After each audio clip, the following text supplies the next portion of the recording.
रिश्तेदार कौन होते हैं? ये बात हम सब जानते हैं, मानते हैं कि ज़िंदगी जो है वो रिश्तों के बग़ैर नामुकम्मल है। लेकिन सही मायनों में रिश्तेदार आखिर हैं कौन?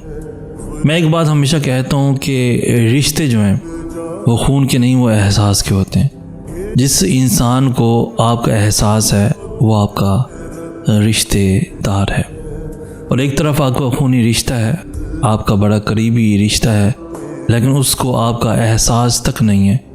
खुशी में तो आपके इर्द गिर्द सारे आ जाते हैं, जो गम में आए, जो गम के वक्त तुम्हारे साथ खड़ा हो, जो मुश्किल के लम्हों में तुम्हारे साथ खड़ा हो, जिसे तुम्हारे दुख का, तुम्हारी तकलीफ़ का एहसास हो, वो है असल में रिश्तेदार।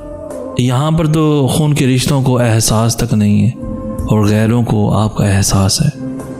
ये बात याद रखिएगा कि रिश्ते खून के नहीं, एहसास के होते हैं। मज़ीद ऐसी इंफॉर्मेटिव वीडियोस के लिए हमारा चैनल सैयद एहसन आस भी ज़रूर सब्सक्राइब कीजिए। हमें कहते हैं सैयद एहसन आस। हम मिलेंगे नेक्स्ट वीडियो में, तब तक के लिए अल्लाह हो आपका हामी और नासिर।